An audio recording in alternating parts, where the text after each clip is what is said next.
This is the Six Figure Creative Podcast, episode 396. Welcome to the Six Figure Creative Podcast, where our mission is to help you turn your creative passions into a stable, reliable income. If you're in audio, video, design, photography, or really any other creative field, and you just want to learn from other successful creatives, you're in the right place.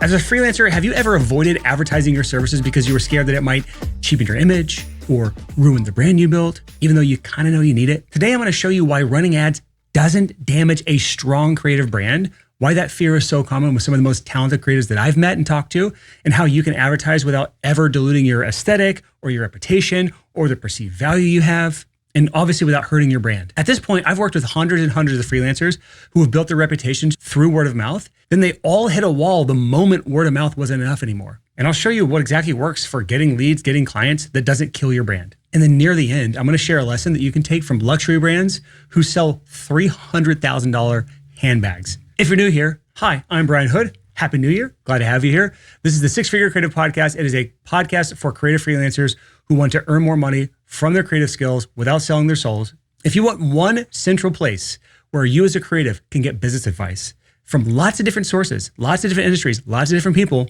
and not the boring, homogenous, sterile pool of generic business advice you see out there for freelancers, then you're in the right place. I've been doing this podcast now for over 8 years. I just had to do the math on my fingers because I still count on my fingers like a 5-year-old.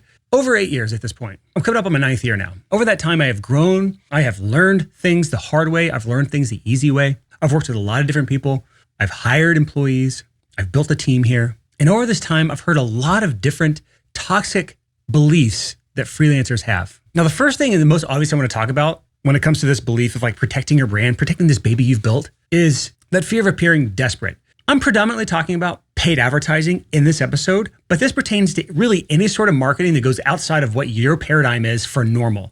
Every niche has like what their prescribed 1 or 2 ways of getting clients that's acceptable. And pretty much without fail, anything outside of that is considered weird or desperate or just not how we do things in our industry.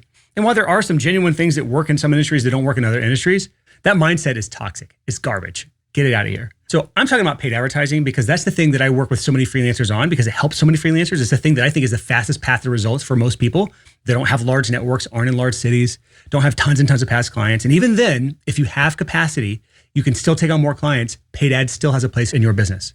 So that's why I'm talking about it here. And the thing that comes up time and time again is that protecting of the brand. And part of that protection is that fear of appearing desperate. I talked about this last week, episode 395, as a whole episode just talking about that fear of desperation. But when it comes to paid advertising, in freelancers' minds, advertising signals that you are hungry for clients. Or I think the word I used last week was thirsty. And if you're hungry or thirsty for clients, that contradicts the positioning you've cultivated for your brand over the years through word of mouth that you are in high demand, that your time is scarce. And if you are in high demand and your time is scarce and you truly do have a waiting list of people waiting to work with you, this part of this episode is not for you. But most people that have that fear do have availability. They're not in massive high demand. Maybe you have seasons where you're in super high demand, but that is not your default. The people who are actually selective don't rely on appearing selective. The people who are selective are the ones who consistently have more demand that they can fulfill on. And we'll talk about more of this later when we talk about the brand that has like a 6-year waiting list for their stuff. But even the most high status brands use paid traffic and advertising and other marketing methods, of course, to create a controlled demand instead of just relying on word of mouth or luck, which is what most freelancers rely on. They are using it as a tool to raise the demand above the threshold that they can actually reasonably fulfill on. Many luxury brands do. And even outside of luxury, you are trying to balance supply and demand. I've got 2 things that I want you to remember. Throughout this whole episode, I really want to drive these 2 points home to you. Advertising or really any sort of marketing does not hurt strong brands. It strengthens those brands by creating more demand. The more demand a brand has, the stronger the brand is. And that is universal to all brands. There are no brands in a capitalistic world where less demand equals a stronger brand. That does not exist. That's the first thing. And advertising can be used to increase the demand so that you are in more demand and you have more need for your services, especially more services than you can possibly fulfill on. And then you are in a wonderful place as a freelancer where you get to say, no, don't want to work with you. No, I will not do it at that price. I do it at this price. You can start to raise your rates. Now you are truly premium because you are truly in demand and you are truly turning people away. That is a strong brand. And ads can aid in that. The second thing to know about this is ads don't cheapen your brand. Poor messaging cheapens cheapens your brand. And so I think that we have all seen, this is why so many freelancers and creatives in general have a bad taste in their mouth when it comes to paid advertising, is we've all seen the cringy stuff on the internet when it comes to marketing, especially like 2015, 16, the Tai Lopez of the knowledge. That is merely messaging. You can run paid advertising without cheap messaging. Bad ads can ruin your business. Good ads can help your business. So that said, there's another part of your identity that advertising threatens that needs to be addressed before you'll ever really fix this. And that's the identity that you are a creative, you're not a marketer. And running ads for your creative business lumps you in with all those marketers and those business people, all the people that I've spoken with. Paid ads feels beneath them. It feels inauthentic to them, to who they are. If you think about paid ads as a strategy for a freelancer, that's probably the attitude that you have, at least at some level, either unconsciously or maybe you consciously think that. Maybe you don't feel like it's beneath you. Maybe you feel like it just isn't for you. But my counter to that is this. The second you decide to sell something for money, anything for money, you have created a requirement for marketing. It is a requirement for marketing. I'll give you an example that is in no way, shape, or form a creative niche, a creative thing, something we can all relate to. You're moving. Now you got to get rid of a bunch of random shit that you have to get out of your house so that you can move, make room for the new house. You're purging the old stuff. So you throw some stuff away, you donate some other stuff, but then there's like a collection of things that are too valuable to just throw away or just donate. And those things you got to sell. And now that you need to sell something, that is when the need for marketing rears its head up. And no matter what you sell or how you sell it, marketing is going to be a part of this equation. And marketing at a basic level just asks a few questions. Who needs this? Why do they need it? What makes it valuable? How can we get in front of them? So let's say you have a treadmill you're trying to sell. A big thing, something you may not want in the next house. You're selling it for whatever reason. Question is, who needs this?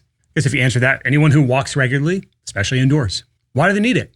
Because it's 10 degrees outside in the wintertime, or it's 95 degrees outside in the summertime, and they'd rather get their steps in indoors. What makes it valuable? Well, they can still get their walks in and stay healthy even though it's too hot or too cold outside. Or they can walk in situations where they couldn't normally walk, like on meetings, on Zoom calls. On top of that, what else makes it valuable? Well, it's literally a $1,000 treadmill if you buy it brand new. Then the final question is, how do we get in front of people? There's a bunch of ways you could do that. Your mind's probably going to a few things right now, but an easy solution is just Facebook Marketplace. It's an easy way to sell stuff. It used to be Craigslist. That was the big thing you could easily sell things on. Before that, it was classifieds on newspapers. But that's the easy way of getting junk you got to sell in front of people. So what happens now? Remember, this is an example that I want you to just understand because I will equate it back to you as the creative, the freelancer. But multiple factors will determine how fast that treadmill gets sold and at what price. First, what's the demand for the treadmills? Is it in high demand right now because it's too hot or too cold? Is it in low demand right now because everyone's outside, it's spring or fall? The second thing that determines how fast it gets sold, if it gets sold at all, and at what price is how confident are you that you can get what you're asking for? If you list it for $800 and you're like, I don't feel super confident about that, and people start lowballing you, you'll probably be pretty willing to drop the price because you weren't confident to begin with. But if you're like, I can get $700 for this. I know I can get $700 for this. This thing's $1,000 every day. I've seen 6 of these things already sold for $700. You're not going to budge off $700. So that can be a factor, your confidence in what you're charging. Another factor is how many people are actually reaching out to you? How many inquiries? You're getting ahead of myself. How many people reach out to you for this treadmill? If there's a lot of people reaching out for this treadmill, can you play people against each other? Can you play scarcity? Can you play an urgency play on there? What's your skill level in negotiation or sales? But what if no one's reaching out? What if you have very few people reaching out for this treadmill? At a certain point, you might have to face reality. Maybe people aren't looking for treadmills right now. Like I said, maybe the weather's perfect. No one's looking for a treadmill. Maybe your price is just way too high for what they get. Or maybe you were just bad at marketing it, positioning it. So you have some options at this point. You can keep dropping the price to get whatever number you can possibly get just to get it the hell out of your house because you're desperate. Or you can try other methods. You can take better photos, rewrite the Facebook Marketplace listing to have a better description, take a screenshot of the thing that's $1,000 on Amazon, which is called price anchoring. Reach out to friends, see if they need a treadmill, post in local groups, put up signs promoting a yard sale, have a yard sale. There's a bunch of different things you can try instead of just lowering the price. But let's go back to you, Mr. or Mrs. Creative. You might feel like you are a creative. You are not a marketer. The problem is if you are selling your creativity as a service, which if you are at this point in this podcast, I gotta imagine you sell something for money. It's probably creativity, your creative skills for money, because that's what this podcast is all about. We do have some weird people who are like in other niches that aren't at all creative, and that's fine. I like you people here too. But you're selling something. So the reality is you are a marketer. You're just a really bad one. You're just a dog shit marketer, if I'm being honest with you. And the fact that you identify only as a creative means that you've spent all your time, all your effort, all your energy honing your creative skills. But the second you start to sell anything, the requirement for marketing now exists. And remember, because you don't identify as a marketer in any way, shape, or form, you've put no time, effort, energy into honing that skill set. So you are a dog shit marketer. And if you fail to accept that and fail to improve yourself as a marketer, which paid advertising can be a valuable part of, then you are deciding to face a battle in a war with an arm tied behind your back. And I don't know about you, but I don't want to do that. I do not want to go charging into a battle where my life is on the line, where I have a single arm to fight with and another arm behind my back. I don't want to do that. And until you really understand who needs your services, why do they need your services, what makes you valuable, how can you get in front of those people who need your services? Until you understand all of those things and have great answers for it, become a better marketer, you are at war with one arm behind your back. And if you lose this war, you go out of business. You go to a day job. You go into debt. So go back to the treadmill example. You had the treadmill to sell. You had the thing you had to sell. Your mind is, oh, I can just throw it up on Facebook Marketplace. And sometimes that works. Sometimes it doesn't. And some things are easier to sell than others. And some places have dedicated marketplaces like Facebook Marketplace to sell the things. Just like there is Fiverr for freelancers. There is freelancer.com. There is Upwork, I think. There's other ones out there. They're all like $500 million a year companies because most freelancers don't want to think about this stuff. But most freelancers treat their freelance services like it's a one-time thing you're going to sell on Facebook Marketplace one time. But if you're trying to launch a real business and you sell fitness equipment, you're not just listing your stuff on Facebook Marketplace and calling it a day. That's not a real business. Maybe you can get some leads from that, whatever. There might be some strategy there. But you run your business like it's Facebook Marketplace. You decided to sell your services. Who needs your services? Oh, shit. Anybody. I'll sell it to anyone with money. How can I get in front of them? I'll text my friends. I'll text my family. I'll DM people. I'll meet them in person. You'll get a couple gigs. Some people refer people to other people to you. You'll always put the word out. You'll get a rush of new clients. And then what? You just sit around waiting for referrals to magically appear. You have tapped out your options. The reason I like paid ads so much is that when that train ends, you only have so many options. If you haven't built up a brand of any real sort on social media, on YouTube, you don't have a podcast, you have no way to reach people, you have no email list, you've tapped out your network, you've reached out to all your past clients. Now your options really are limited. You can either find a system around going to networking events, you can do cold outreach consistently. Good luck with that. You can build a great system around cold outreach with a team and hire around that. And now that becomes paid advertising. Or you can just run paid ads. The key to advertising your services without ruining your brand is to just get good, noob. That's all I can say. Just get good. You're a noob. Get good. Take some time, effort, energy, and care and put it into the marketer side of you because that part has to exist. You have a marketing department in every business, especially at scale. But for your little old freelance business, it is a atrophied, weak, non-muscled arm that's just bone and skin tied behind your back because it's never been used. Let's talk about how to actually advertise without ruining your brand. And I'm going to put that in quotes, without ruining your brand. This episode actually comes up because I recently brought on a client who's doing like close to $500,000 a year as a freelancer. That's a lot as a solo freelancer. I think you might have an assistant or something, but still, it's a lot of money for a solo freelance business with maybe just a part-time assistant. As much as they were making, as many clients and projects they were working on, they still had room to take on more clients. And this was actually one of the hardest clients that I've seen to get over the finish line to close than the average person. Despite the fact that they make more money than the average client that we work with. We've had a few clients who are larger than him, but still, if you make $500,000 a year, our investment for coaching is not a substantial amount of money to you. So it's not a pricing issue with him. It's also not a trust issue. It's not like he just found us through paid ads, which can be an issue. It can be hard to get over that trust hump and build trust with people who just found you. Not impossible, but harder. This person has listened to a lot of our podcasts, has been in my network for years, has actually been on our podcast. I'm not going to name names, but he's been on our podcast. And this person was so resistant to running ads because he didn't want to damage his brand.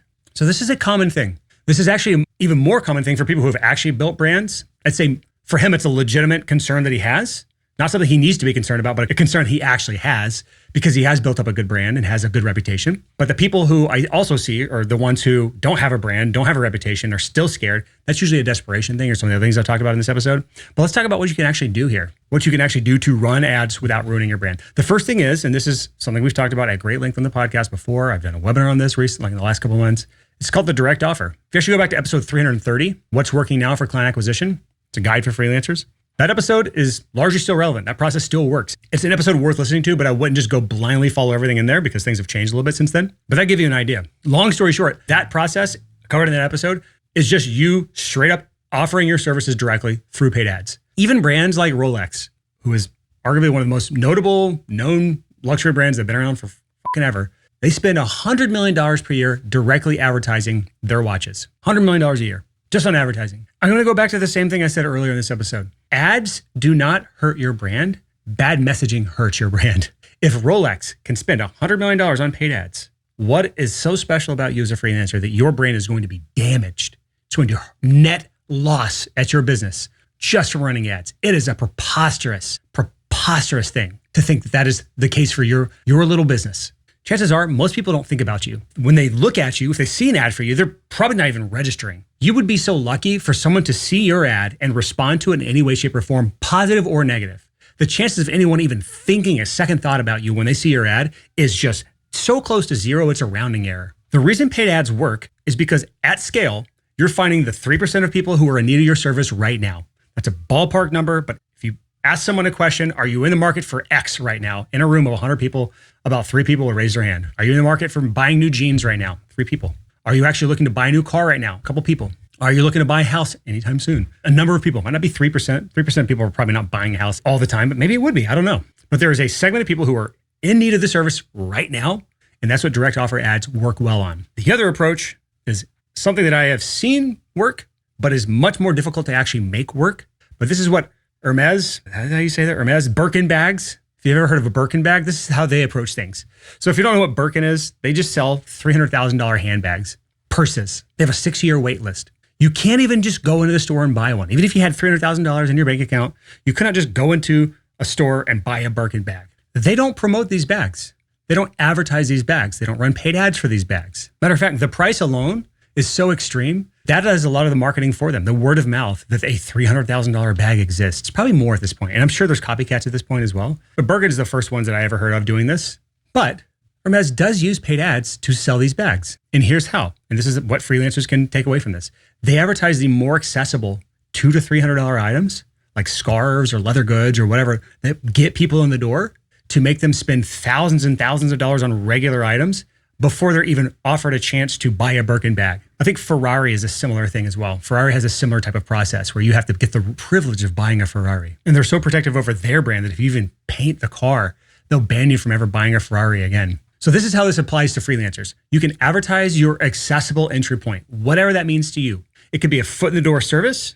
For example, we'll have people that do like full brand design and websites and X, Y, and Z, everything to get their brand off the ground, even some of the marketing on the back end, copy, things like that. They'll have like a pretty large offer, but they might put a foot in the door offer that's just $200, $500, $1,000, something to get the foot in the door so that they can then open up to the wider selection of things. There's also things like lead magnets or any sort of thing that they're opting in for that's not actually selling anything. You're just providing value to them.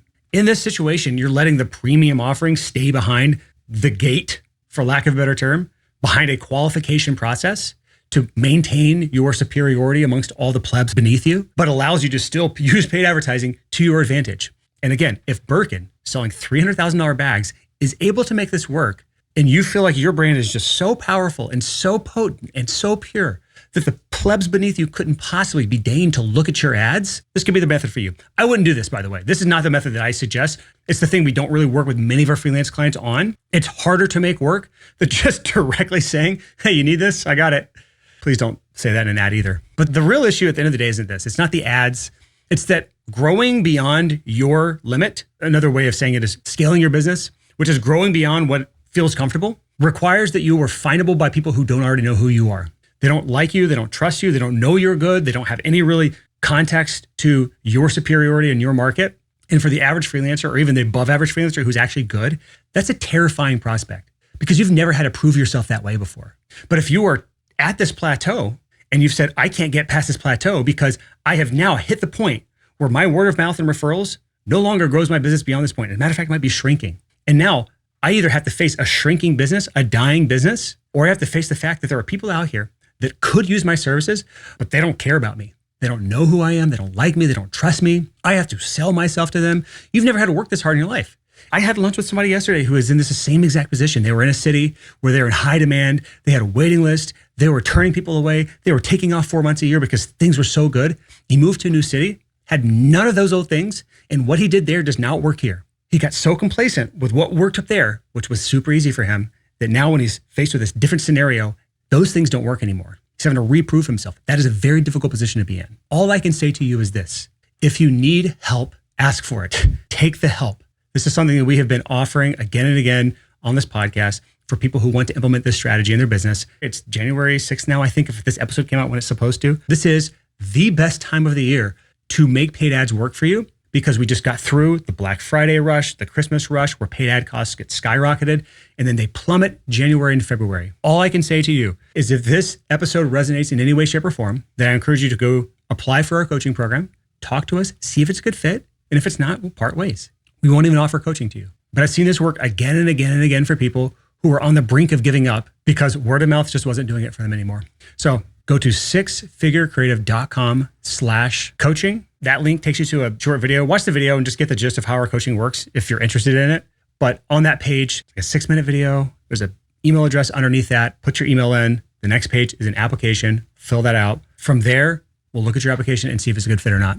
Again, that's sixfigurecreative.com/coaching. Do not be the person who ignores the obvious life raft, the obvious floaty in an ocean where you're drowning, the obvious help because you're too stubborn or too proud or feel like you're too special for this to work for you. There's a lot more that goes into this. So if you're still not convinced, I have more episodes that I'll be covering some of these like reasons people don't buy into paid ads as a freelancer. This is just such a common thing. But stay tuned for these next episodes I've kind of planned out for this. Thanks so much for listening to this episode from the Six Figure Creative Podcast. See you next week and peace.